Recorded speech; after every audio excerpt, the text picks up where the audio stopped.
शाम को थका हारा विधु ऑफिस से अपने घर लौट रहा था।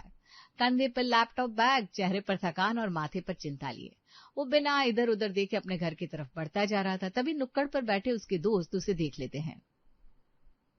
ओए देखो कौन आ रहा है। साहब आज तो सीधे निकल रहे हैं। किससे पैसे ले रखे हैं जो नजरें चुरा रहा है? अरे पकड़ो उसे, लगता है आज फिर ऑफिस वालों ने आत्मा निकाल ली। इसलिए मुझे तो शुरू से ही बिजनेस में समझ में आता, शरीर में ऐसी जान नहीं इसकी, बाकी इसका मैनेजर खींच लेता है। अरे नहीं यार, आज नहीं, थोड़ा काम है, घर जाना है। काम ना तेरा रोज रहेगा। ये वो समय है जिसमें तू दुनिया भर की सारी टेंशन भूलकर 2 मिनट जी सकता है। अगर इस स्लॉट को भी किसी और काम से रिप्लेस कर देगा ना तो पूरे जीवन की खुशियां चली जाएगी, याद रखना। एक वक्त बाद बच्चे अपनी लाइफ में बिजी हो जाएंगे, बीवी अपने मायके वालों के साथ। फिर जब हमें फोन करेगा तो हम भी फोन नहीं उठाएंगे, हाँ बोल देते हैं। इतने में चाय वाला कितली रखते हुए बोल पड़ता है। अरे बेबू बाबू, आपकी स्पेशल अदरक वाली चाय तो वैसे भी बन रही है, मना मत करिए, नहीं तो मुझे बुरा लग जाएगा। मुझे नाराज करने का रिस्क तो यहाँ अमीर से अमीर आदमी भी नहीं लेता, क्योंकि टेंशन में मैं ही उन्हें वर्ल्ड बेस्ट चाय पिलाता हूँ। तुम लोग भी ना, सेल्स में होना चाहिए था सभी को। कैसा फट से इंसान का डिसीजन बदल देते हो। विभू बैग उतार कर सभी के साथ बैठ जाता है। चल बताओ, ऑफिस में आज किसकी क्लास लगाई? अरे मेरी लग गई भाई। रुक तू, तेरे बॉस की बैंड मैंने नहीं बजाई ना तो मेरा नाम भी ओम नहीं। अभी करवाता हूँ फोन उसे। शहर में रहना है कि नहीं रहना है? मेरे दोस्त को टेंशन दे रहा है। जानता नहीं ओम त्रिपाठी किस खेत की मूली है। एम्प्लॉय से ज्यादा काम करवा रहा है, इस बात के लिए अंदर करवा सकता हूँ मैं उसे। नौकरी खा जाऊंगा उसकी। तूने ऐसा बोला तो लगा पीछे सपोर्ट करने के लिए कोई तो है। पापा के जाने के बाद कोई सपोर्ट अभी रहा ही नहीं यार। तेरी बात सुनकर बहुत अच्छा लग रहा है, मैं काफी बेटर फील कर रहा हूँ। अच्छा ये बताओ क्या बातें हो रही थी? तो अब जब पीछे सपोर्ट के लिए दोस्त है तो शादी के बाद तेरे बाल क्यों उड़ गए? क्या रात को भी भाभी बाल खींचकर मारती है? सभी जोर से हंस पड़ते हैं। याद है कॉलेज में तू बोलता था 30 के बाद जिंदगी सेट हो जाएगी। अब देख 33 में सेट नहीं, सेटिंग ही बदल गई। सच यार, तुम लोगों के साथ बैठते ही लगता है दिमाग का रीस्टार्ट हो गया। विभू अब काफी बेटर फील कर रहा था। अपने बैग को वापस उठाकर वो ओम की स्कूटी पर बैठता है और ओम उसे बिल्डिंग के नीचे तक छोड़ देता है। घर आते ही विभू जूता उतारता नहीं कि उसकी बीवी उसे जूता भिगोकर मारना शुरू कर देती है। असलियत में नहीं, वैसे आप समझ गए होंगे कैसे। 5 मिनट और रुक जाते। जिन लोगों के साथ तुम बैठे रहते हो ना, वो लोग खाना नहीं देने वाले तुम्हें। एक दिन जाकर देख लो, अगर उनकी बीवियों ने बातों की थप्पड़े न मार कर चेहरे को लाल कर दिया तो मेरा नाम भी उषा नहीं। और मम्मी, आज का दिन कैसा रहा? बहुत अच्छा रहा बेटा, मैं तो घर पर थी। तू बता, ऑफिस में सब ठीक है ना? तेरा जो नया बॉस आया है अभी भी परेशान कर रहा है क्या? मेरी बातों को इग्नोर किया जा रहा है, सही है। उषा गुस्से में अपने कमरे में जाती है और जोर से दरवाजा पटक कर दरवाजा अंदर से लॉक कर लेती है। दिन भर बॉस की गालियां खाओ, रात भर बीवी को मनाओ, कैसी लाइफ है ये? अच्छा फंसा दिया मम्मी तुमने शादी करवा के। वीरान से अच्छी विरासत होती है बेटा। आज जिस बात से तू परेशान हो रहा है, बुढ़ापे में इन्हीं तानों को सुने बिना नींद नहीं आएगी। यही बातें तो रह जाती है साथ में। अब मैंने शादी की थी तब तू आया, तब मेरी बहू आई। आज तो तेरा बाप मुझे छोड़कर चला गया तो तुम दोनों के सहारे जिंदा हूं मैं, वरना कहाँ अकेले इस बड़े संसार में मेरा मन लगता बता। विनीता विभू को खाना गर्म करके देती है, उसके साथ बैठकर 4 बातें करती है और फिर विभू कमरे में अपनी बीवी को मनाने जाता है। उषा दरवाजा खोलो ना प्लीज, मुझे बहुत नींद आ रही है। पहले से मैं बहुत थका हुआ हूँ। उषा प्लीज सुनो ना। अच्छा मेरी पेन ड्राइव अंदर ही है, ऑफिस की प्रेजेंटेशन है, उसमें मुझे काम करना है। काम को तो तुम इग्नोर नहीं कर सकती ना। माय डार्लिंग दरवाजा खोलो प्लीज। उषा पेन ड्राइव लेकर दरवाजा खोलती है और बाहर टेबल पर रखते हुए कहती है, खा लिया खाना तुमने? मेरे लिए मटर पनीर बनाई थी ना तुमने, थैंक यू। तो एक ही तो पति है मेरा, उसके लिए खाना नहीं बनाऊं तो? तुम्हें पता है मैं तुमसे कितना प्यार करती हूँ, उसके बाद भी ना तुम मेरा मूड खराब कर देते हो। तुम्हें अगर मिलना ही अपने दोस्तों से तो थोड़ा स्टैंडर्ड वाले दोस्त रखो ना। ये टपरी पर कौन दोस्तों से मिलता है? किसी कैफे में जा सकते हो तुम, या किसी होटल में डाइनिंग करो, एक लेवल बनाओ यार। मेरी फ्रेंड्स को देखो, अगर हम खुद अच्छा नहीं रखेंगे ना सर्कल, तो दिमाग में भी कचरा ही जाएगा और जो लोग हमें देख रहे हैं ना वो भी हमें नीची नजरों से ही देखेंगे। अच्छा जो हुआ भूल जाओ, चलो सोने चलो, सुबह जल्दी उठा दूंगी, फिर आराम से ऑफिस का काम कर लेना। विदु अपनी बीवी के साथ जाकर सो जाता है। एक हफ्ते बाद आज रविवार का दिन था। दोपहर के 1 बजे तक विभू काम कर रहा था। उषा डार्लिंग, एक कप कॉफी मिलेगी क्या? अरे यार मैं तो भूल गया, उषा अपनी फ्रेंड्स के साथ बाहर गई है, खुद ही कॉफी बना लेता हूँ। विभू उठकर खुद के लिए कॉफी बनाने किचन में जाता है, तभी उसके मोबाइल की घंटी बजती है। अरे आज संडे है, तेरा तो ऑफ होगा ना आज? ऑफिशियली तो ऑफ है, पर वैसे ऑफ होने कहाँ देता है मेरा मालिक। जब तक मैं ऑफ ना हो जाऊं काम ऑफ नहीं होने वाला। बता क्या बात है? अरे सभी लड़के मिल रहे थे पार्क में, क्रिकेट खेलने जा रहे हैं, तो मैंने सोचा तुझे भी इन्फॉर्म कर दूं, पर कोई ना, तू काम कर ले, वर्क कम फर्स्ट। अरे नहीं भाई, इतना भी काम नहीं करना, वैसे भी मैं सुबह से यही कर करके बोर हो रहा हूँ, मुझे भी थोड़ा ब्रेक चाहिए। और तू कहाँ से आ गया? तू तो दुकान पर बैठता है ना इस वक्त। देख भाई, मेरा तो सॉर्टेड है, मैं कमाने के लिए नहीं जी रहा हूँ, जीने के लिए कमा रहा हूँ। कमाई लाइफ का एक हिस्सा है जिससे अपनी लाइफ को इजी बनाया जा सकता है, तो कमाने के पीछे मैं अपनी छोटी छोटी खुशियों को नहीं जाने दे सकता। मेरे लिए लाइफ जीना बहुत जरूरी है। बस फिर क्या था, विभू अपने घर के कपड़ों में ही अपने मोबाइल को पॉकेट में डालकर क्रिकेट खेलने के लिए पार्क निकल जाता है। ये चौका, ये छक्का और बॉल बाउंड्री से बाहर उड़ा देना, ये सब तो चलता ही जा रहा था। पिछले आधे घंटे से बैट विदु के हाथ में ही था। ये चौथी बॉल उड़ाई है तूने, अब कोई बॉल लेकर नहीं आएगा, और अगर बॉल नाले में हुई ना तो नाले से निकालना, बार बार कोई बॉल खरीदने की जरूरत नहीं है। अरे हाँ भाई, यहाँ जा रहा हूँ। मुझे आउट नहीं कर पा रहा है तो गुस्से में तमा रहा है तू, साफ साफ दिख रहा है तेरे चेहरे पर। बॉल को ढूंढता हुआ विभू पार्क से बाहर निकलता है। अगर सही वक्त पर मैंने क्रिकेट टीम ज्वाइन कर ली होती तो आज विराट कोहली की जगह लोग मुझे जानते होते। ये बॉल कहाँ गई, दिख ही नहीं रही। Excuse me. Yes. If I am not wrong, आप कुछ ढूंढ रहे हैं? हाँ, वो हम अंदर क्रिकेट खेल रहे थे और मेरी आदत है, जैसे ही बॉल मेरी आंखों के सामने आती है ना, मैं चौके छक्के मार देता हूँ। उसी में बॉल कहाँ चली गई, बस उसे ही ढूंढ रहा था। हे गर्ल्स, मिल गया वो गंवार, यहाँ हाफ पैंट टी शर्ट में बैट लेकर हीरो बन रहा है। तुम्हारे इस बॉल से हमारे कार का शीशा फूटा है।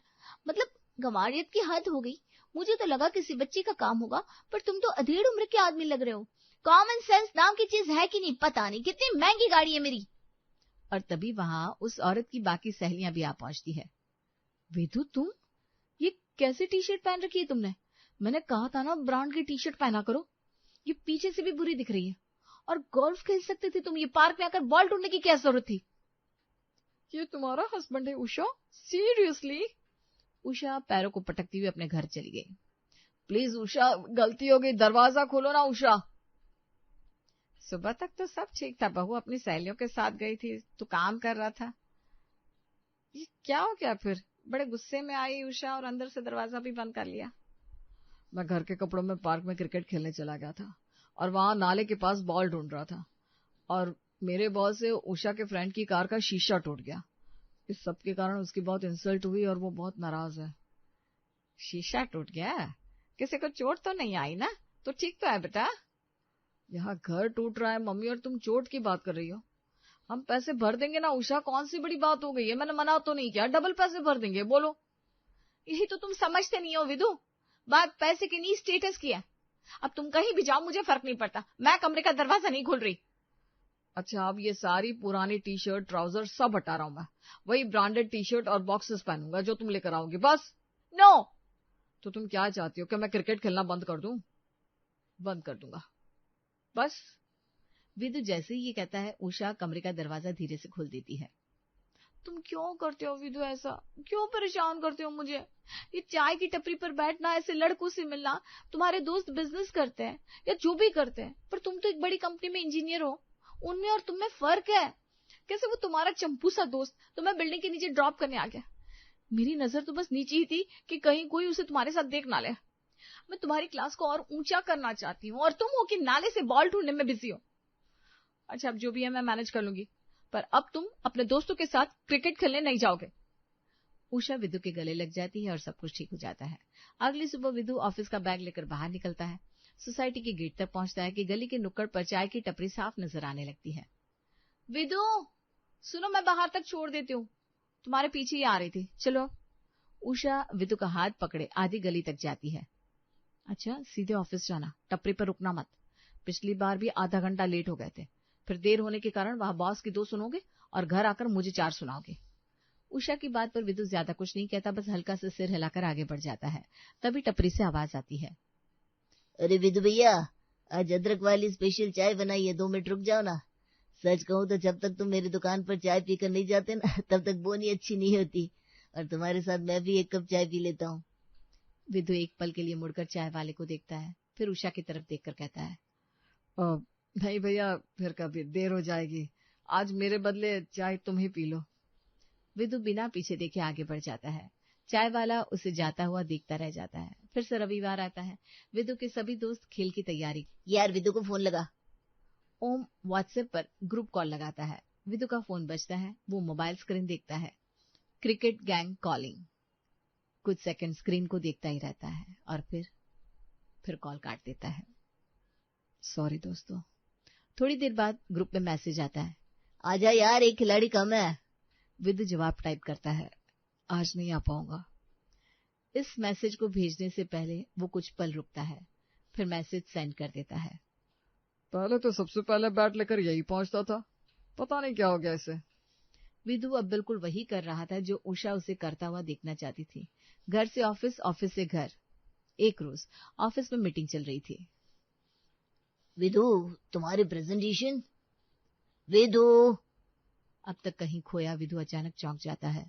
अब सॉरी सर, मैं आजकल विदु का यही है सर, पता नहीं कहाँ खोया हुआ रहता है।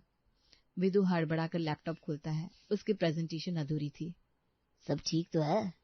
Everything okay Vidu? This doesn't look like you.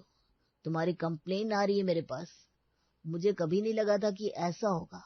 अब प्रमोशन का जब टाइम है, उस वक्त तुम इस तरह काम करोगे तो मुझे डर है कहीं तुम्हारा डिमोशन ना हो जाए। अब इस पर विदु क्या कह सकता था। वो हल्की सी उखड़ी हुई मुस्कान देता है। रात के 10 बजे पूरा परिवार खाने के टेबल पर बैठा हुआ था। उषा लगातार विदु से कुछ कह रही थी, लेकिन विदु बस चुपचाप थाली में रोटी तोड़ रहा था। सुन रहे हो ना, मैं कब से तुमसे बात कर रही हूँ। विदु चौंक जाता है। हाँ सुन रहा हूँ। क्या रोटी का पूछ रही हो? बेटा, बहू अपनी सहेली का बता रही थी। वो मनाली की ट्रिप से आई है और स्विट्जरलैंड जाने वाली है। गुड। उषा, मेरा हो गया, मैं कमरे में जा रहा हूँ। ये आजकल विदु को क्या हो गया है? बस 1-1.5 रोटी खाकर उठ जाता है। एक रात विदु को नींद नहीं आ रही थी। वो यहाँ से वहां टहल रहा था और ऐसे ही टहलता हुआ सोसाइटी के गेट तक आता है। लगता है टपरी पर फिर से महफिल जमी है। आवाज तो आ रही है पर। विदु अपनी जेब से पुरानी क्रिकेट बॉल निकालता है। उसे कुछ देर हाथों में घुमाता है, फिर बिना कुछ कहे उसे वहीं फेंक कर वापस लौट जाता है। विदु अब पूरी तरह बदल चुका था, पर इस तरह बदला था कि अब उषा को ही प्रॉब्लम होने लगी थी। ये क्या बात है विदु? पूरी पार्टी में सभी कपल डांस कर रहे थे और तुम थे कि एक ही चेयर पर बैठे हो। चेहरे पर थोड़ी चमक तो होनी चाहिए ना, खुशी होनी चाहिए। हम पार्टी में आए थे। तुम्हारे चेहरे पर एक स्माइल भी नहीं थी, और ये तुम्हारी आंखों के नीचे इतने काले गड्ढे कैसे हो गए? इतना भी काम मत करो। सब मुझसे पूछ रहे थे। अच्छा, मेरे पास ना एक नाइट क्रीम है बेबी, मैं तुम्हें देती हूँ। आंखों के नीचे लगा देना, बिल्कुल भी अच्छी नहीं लग रहे तुम्हारे डार्क सर्कल। ठीक है उषा, जैसा तुमको हो। उषा की इतनी बात पर विद्युत सिर्फ यही जवाब देता है और कपड़े बदलकर बिस्तर की दूसरी ओर करवट लेकर सो जाता है। क्या बात हो गई? नाराज हो क्या मुझसे? अच्छा, मेरे हाथ का खाना खाना था तो बोल देते हैं। मैंने कभी मना किया है क्या? ऐसी कोई बात नहीं उषा। और हाँ, लंच मत दिया करो। वो क्या है ना, मैं ऑफिस कैंटीन में ही खा लेता हूँ। अगली सुबह कहीं खोया खोया विदु बिना सॉक्स के ही शूज पहनने लगता है।